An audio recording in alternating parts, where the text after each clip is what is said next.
സമയം അല്ലാഹുവിങ്കൽ നിന്ന് വലിയ ഫളിൽ ഇറങ്ങിക്കൊണ്ടിരിക്കുന്ന ഘട്ടമാണ്.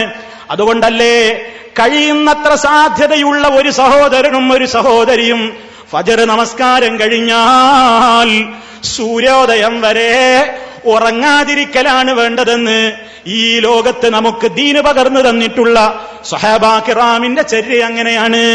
ഹബീബായ റസൂൽ സല്ലല്ലാഹു അലൈഹി വസല്ലം അതാ ഫജ്ർ നമസ്കാരം കഴിഞ്ഞാൽ സൂര്യോദയം വരെ അതാ നമസ്കരിച്ച സ്ഥാനത്ത് തന്നെ അല്ലാഹുവിനെ ഓർത്തുകൊണ്ടിരിപ്പാണ്.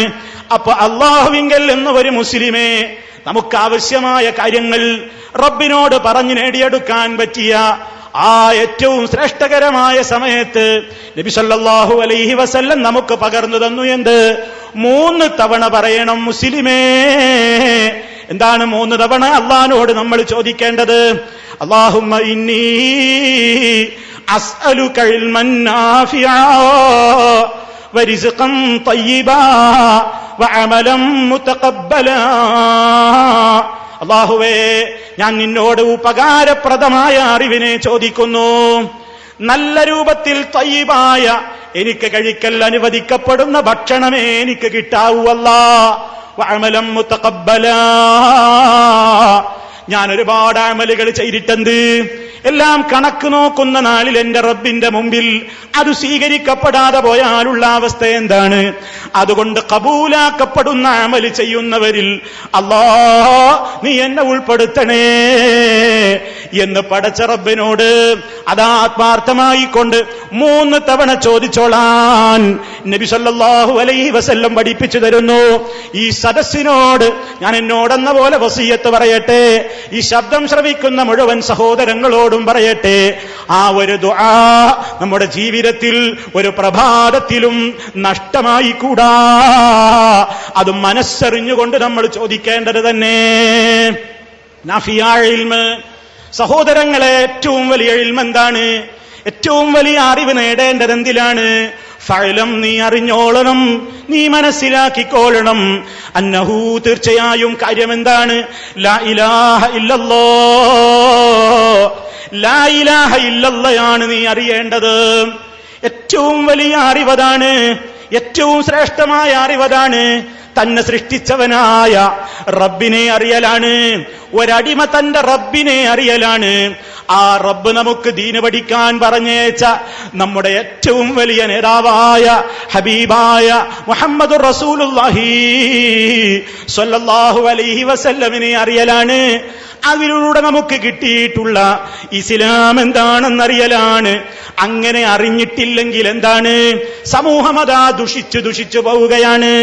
ഇസ്ലാമിന്റെ മാർഗങ്ങളിൽ നിന്ന് തെറിച്ചു പോയി കൊണ്ടിരിക്കുകയാണ്. ആ ഒരവസ്ഥയിലേക്ക് എത്താൻ എന്താണ് കാരണം? തൗഹീദാ ശിർക്കായിട്ട് മുദ്ര കുത്തപ്പെടുകയാണ്. ശിർക്കോ അത് വലിയ കറകളഞ്ഞ തൗഹീദായിട്ടും മുദ്ര കുത്തപ്പെടുകയാണ്. ഇന്നും ജനങ്ങൾ ലാ ഇലാഹ ഇല്ലല്ലാഹ് ആ ആദർശത്തെ മനസ്സിലാക്കുന്ന കാര്യത്തിൽ വളരെയേറെ വലിയ അപകടത്തിലേക്കാണ്. പ്രവാചകന്മാര് മനസ്സിലാക്കിയതുപോലെ അത് മനസ്സിലാക്കുന്ന ആളുകളുടെ എണ്ണം അതാ പഠിച്ചവരെന്ന് പറയുന്ന ആളുകളിൽ കുറഞ്ഞു വരികയാണ്. അതുകൊണ്ട് പ്രിയപ്പെട്ടവരെ, ഈ സമൂഹം ഇന്ന് എവിടെയാണ് എത്തി നിൽക്കുന്നത്? എന്റെയും നിങ്ങളുടെയും ഒക്കെ ബാധ്യത അതാ ദിനേന എന്നോണം ഇരട്ടിക്കരട്ടിയായി മാറുന്നു. ഈ ഒരു ഘട്ടത്തിൽ എന്താണ് നമ്മൾ അറിയേണ്ടത്? അല്ലാഹു സുബ്ഹാനഹു വ തആലയെ സംബന്ധിച്ച് ലാ ഇലാഹ ഇല്ലല്ലാഹ് എന്നൊരു മുസ്ലിം വിശ്വസിക്കുമ്പോ അതിന്റെ അർത്ഥം എന്താണെന്ന് പണ്ഡിതന്മാര് ജനങ്ങളോട് പറഞ്ഞു കൊടുക്കുന്നത്. അതാ പല സ്ഥാപനങ്ങളിൽ നിന്നും അതാ ആയിരക്കണക്കിന് അതാ പണ്ഡിതന്മാരെന്ന് പറഞ്ഞുകൊണ്ട് കുറെ ആളുകൾ ഇങ്ങനെ കൊല്ലം തോറും പുറത്തിറങ്ങുന്നു. അവര് സമൂഹത്തോട് പറയുന്നത് എന്താണ്? അവർ എഴുതുന്നത് നോക്കൂ. ഇനി നമുക്ക് ലാ ഇലാഹ ഇല്ലല്ലാഹ് എന്നതിന്റെ അർത്ഥം നോക്കാം. എന്റെ പ്രിയപ്പെട്ടവരെ, നിങ്ങൾ ശരിക്കും മനസ്സിലാക്കിക്കോ. ലാ ഇലാഹ ഇല്ലല്ലാഹയുടെ അർത്ഥം അത്തരത്തിൽപ്പെട്ട ഒരു വ്യക്തി പറയുകയാണ്. എന്താണ് ലാ ഇലാഹ ഇല്ലല്ലാഹയുടെ അർത്ഥം? സ്വയം ഉപകാര ഉപദ്രവത്തിന് കഴിവുള്ളവൻ അല്ലാഹു മാത്രമേ ഉള്ളൂ എന്ന് ഞാൻ സാക്ഷ്യം വഹിക്കുന്നു എന്നാണ് ഇതിന്റെ അർത്ഥം. അപകടം നോക്കിയോ? സ്വന്തമായി ഉപകാരവും ഉപദ്രവത്തിനുമൊക്കെ കഴിവുള്ളവൻ അല്ലാഹു മാത്രമേ ഉള്ളൂ എന്ന് ഞാൻ സാക്ഷ്യം വഹിക്കുന്നു എന്നാണ് ഇതിന്റെ അർത്ഥം. ഇത് വെച്ച് നോക്കുമ്പോൾ ഇനിയാണ് നിങ്ങൾ മനസ്സിലാക്കേണ്ടത്, ഇത് വെച്ച് നോക്കുമ്പോൾ അല്ലാഹു അല്ലാത്ത ആരുടെ മുമ്പിലും എന്ത് ഗോഷ്ഠി കാണിച്ചാലും എത്ര താഴ്മ പ്രകടിപ്പിച്ചാലും അത് അവർക്ക് ആരാധിക്കലാവുകയില്ല. കാരണം ഉപകാര ഉപദ്രവത്തിന് സ്വയം കഴിവുള്ളത് അല്ലാഹുവിന് മാത്രമാണ് എന്നാണ് അവൻ വിശ്വസിക്കുന്നത്. എന്റെ പ്രിയപ്പെട്ട ശ്രോതാക്കൾ, ചിന്തിച്ചോ ഈ വരിയുടെ അപകടം. ലാ ഇലാഹ ഇല്ലല്ലാഹയുടെ മഅനയായി പറയുന്നതെന്ത്? സ്വന്തമായി ഉപകാരം ചെയ്യാനും ഉപദ്രവം ചെയ്യാനും ഒക്കെ കഴിവുള്ളവൻ അല്ലാഹ് മാത്രമേയുള്ളൂ.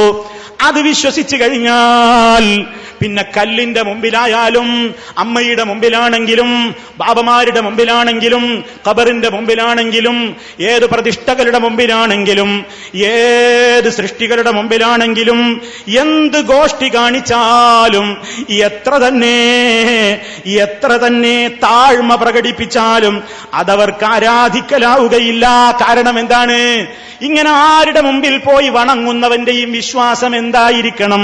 സ്വയം ഉപകാര ഉപദ്രവത്തിന് കഴിവുള്ളത് അല്ലാഹുവിന് മാത്രമാണെന്ന് വിശ്വസിച്ചു കഴിഞ്ഞാൽ ഏത് കേന്ദ്രത്തിലേക്കും നമുക്ക് പോകാം, എവിടേക്കും പോകാം. അതിലൊന്നും ഒരു ശിർക്ക് നമ്മൾ കാണേണ്ടതില്ല, ആരാധന കാണേണ്ടതില്ല. ഇങ്ങനെ സമൂഹം അങ്ങ് ശിർക്കിലേക്ക് എത്തിപ്പോയി, സമൂഹം ശിർക്കിന്റേതായ അവസ്ഥയിലേക്ക് എത്തിപ്പോയി. അങ്ങനെ മഹാനായ നബി സല്ലല്ലാഹു അലൈഹി വസല്ലം പറഞ്ഞ ആ പ്രവചനമിതാ അക്ഷരം പ്രതി പുലർന്നു കഴിയുന്നു.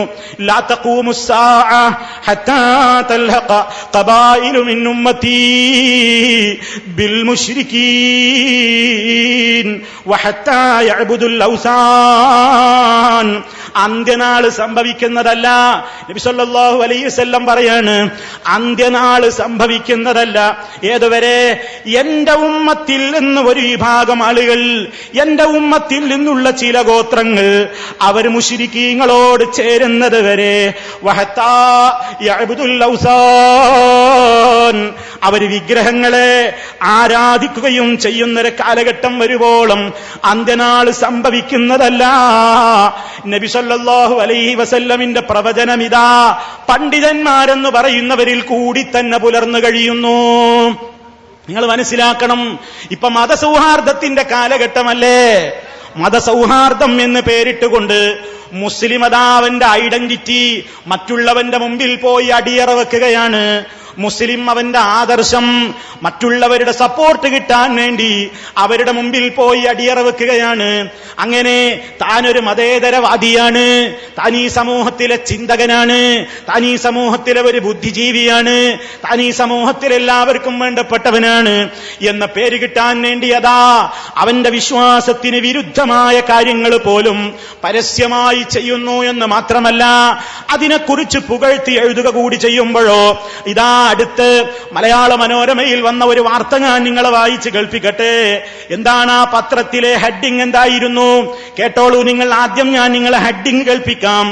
മതസൗഹാർദ്ദത്തിന്റെ ഹസ്തവുമായി സഖാഫി സത്രശാലയിൽ. ആരാണ് സത്രശാലയിൽ പോയത്? സഖാഫിയാണ്. എന്തിനാ പോയത്? മതസൗഹാർദ്ദത്തിന്റെ ഹസ്തവുമായി പോയതാണ് പോലും.